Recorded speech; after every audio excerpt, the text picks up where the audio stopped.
नमस्कार, मैं अंजू शर्मा आपके सामने कैदी और कोकिला कविता का शेष भाग लेकर उपस्थित हूँ। तो आइए देखते हैं इस कविता की अगली व्याख्या। इस शांत समय में अंधकार को बेद यानी बींध कर, अंधकार अंधेरा रो रही क्यों हो, कोकिल बोलो तो। कोकिल कोयल, चुपचाप मधुर विद्रोह बीज, चुपचाप मीठे, मधुर माने मीठे, विद्रोह देश को आजाद करवाने के लिए जो लोगों के मन में विद्रोह की भावना उत्पन्न हो रही है। इस भांति बोल रही क्यों हो कोकिल बोलो तो।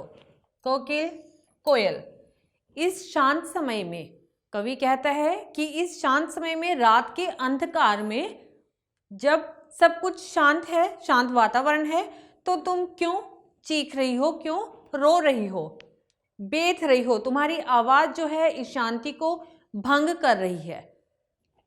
कोकिल बोलो तो, कोयल बताओ तो सही, चुपचाप मधुर विद्रोह बीज इस भांति बोल रही क्यों हो, तुम इस वातावरण में क्यों चीख रही हो, या हो सकता है कि तुम्हें मीठे विद्रोह के बीच यहाँ तुम बोना चाहती हो, देश को आज़ाद करने के लिए तुम वो गीत गाना चाहती हो ताकि सभी लोग उसमें जो हैं वो विद्रोह के बीच गाने लगे, विद्रोह के गीत वो लोग गाने लगे।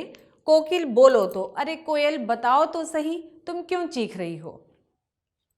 काली तू रजनी भी काली, रजनी होता है रात, शासन की करनी भी काली, शासन जो उस समय अंग्रेजी शासन है, उनके जो अत्याचार हैं वो कैसे हैं, काले हैं। काली लहर कल्पना काली, मेरी काल कोठरी काली। काल कोठरी ये जेल का वो भाग, जेल की वो कोठरी, छोटा सा कमरा जहां पर कैदियों को रखा जाता है, उसे काल कोठरी का नाम दिया गया। टोपी काली, कमली काली, कमली कंबल, मेरी लौह श्रृंखला काली, लौह श्रृंखला लोहे की जंजीरें, पहरे की हुंकृति की ब्याली, हुंकृति हुंकार और ब्याली सर्पिणी, तिस पर है गाली ए आली, आली सखी।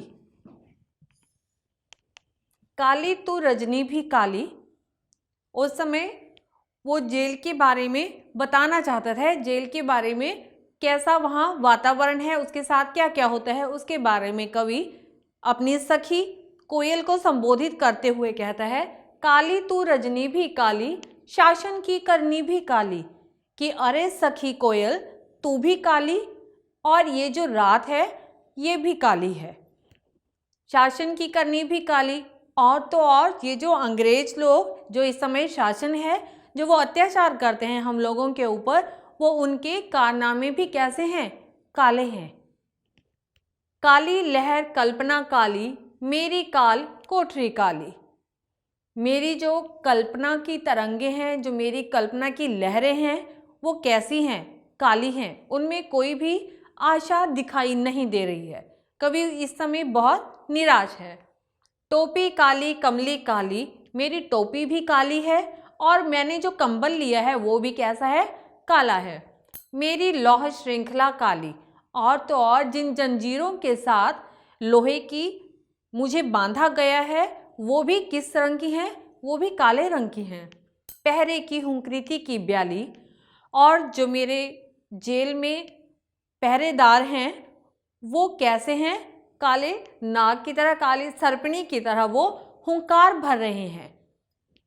तिस पर है गाली ए आली, उस पर भी वो शांत नहीं होते, जो पहरेदार हैं सर्पिणी की तरह फुंकारते हुए भी वो शांत नहीं होते, उस पर भी वो क्या करते हैं, हर समय उसे बहुत सी गालियां देते हैं।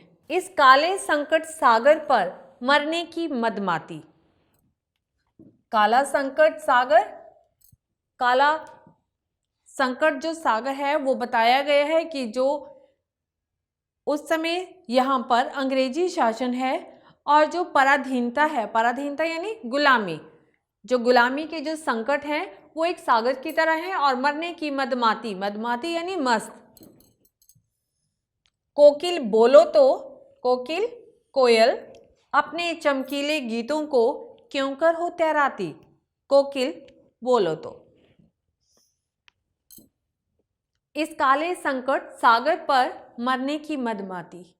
कह रही कोयल, ये जो संकट है देश के ऊपर, ये जो गुलामी रूपी संकट सागर है, वो इस पर मैं जो है अपनी जान देकर, अपनी जान को न्यौछावर करके इसे आज़ाद कराने का मस्त ख्याल, मदमाती मस्त ख्याल मेरे मन में आया है।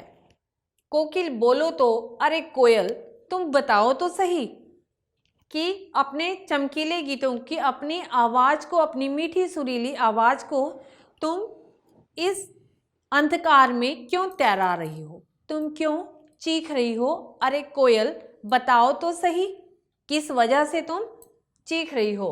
तुझे मिली हरियाली डाली, मुझे नसीब कोठरी काली। हरियाली डाली, हरियाली हरी हरी शाखा, मुझे नसीब कोठरी काली। नसीब भाग्य, कोठरी बता दिया आपको कि जो जेल में छोटा सा कमरा कैदियों के लिए होता है, जहाँ कैदियों को रखा जाता है, उसे कोठरी कहा गया। तेरा नभ भर में संचार, नभ माने आसमान, संचार विचरना, विचरण करना। मेरा 10 फुट का संसार, तेरे गीत कहावे वाह, रोना भी है मुझे गुनाह। गुनाह होता है अपराध। देख विषमता तेरी मेरी, विषमता कठिनाई। बजा रही तिस पर रणभेरी, रणभेरी युद्ध के लिए शंखनाद। जब कोई भी युद्ध शुरू होता है तो उससे पहले बजाया जाने वाला ये एक वाद्य है।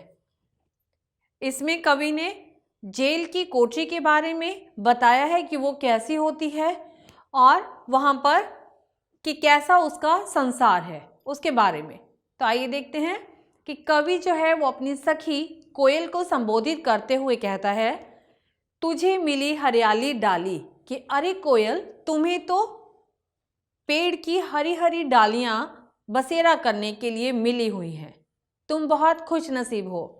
मुझे नसीब कोठरी काली, लेकिन मुझे काली कोठरी मेरे भाग्य में है। मुझे नसीब कैसी है? काली कोठरी जेल की। तेरा नभ भर में संचार, तुम पूरे आकाश में विचरण करती हो, तुम आजाद हो, जहां मर्जी आ जा सकती हो। मेरा 10 फुट का संसार, लेकिन मेरा तो संसार क्या है, ये 10 फुट का ही है।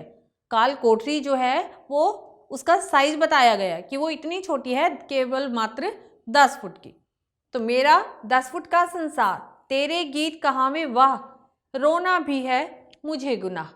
जब तुम गाती हो तो तुम्हारे गीतों की पूरी दुनिया प्रशंसा करती है, क्योंकि तुम बहुत मीठा गाती हो। लेकिन यदि मैं गाना तो दूर, यदि मैं रोना भी चाहूँ तो रो नहीं सकता, वो भी अपराध की श्रेणी में आएगा, उसे भी अपराध माना जाएगा। देख विषमता तेरी मेरी, हम दोनों की कठिनाई क्या है, अलग अलग है। बजा रही तिस पर रणभेरी, उस पर भी दोनों की कठिनाई अलग अलग है, उस पर भी तुम क्या करी हो, रणभेरी बजाने का मन कर रहा है। रणभेरी यानी युद्ध से पहले जो एक वाद्य बजाया जाता है। इस हुंकृति पर अपनी कृति से और कहो क्या कर दूं। हुंकृति हुंकार, कृति माने रचना।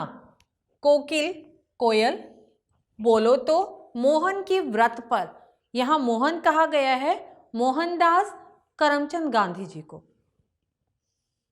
प्राणों का आसव किसमें भर दूं, आसव रस।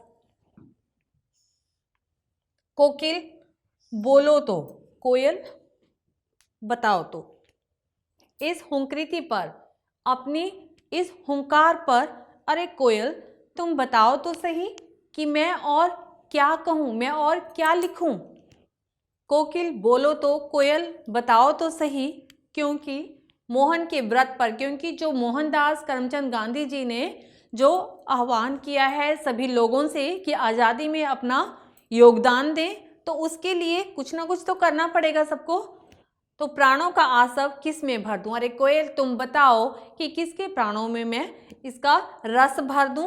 कोकिल बोलो तो। अरे कोयल बताओ तो सही, तुम क्यों चीख रही हो? कोयल कुछ तो बताओ। इसी के साथ हमारी ये कविता पूरी होती है। मिलेंगे इस कविता के प्रश्न उत्तर के साथ हमारी अगली वीडियो में। तब तक के लिए नमस्कार।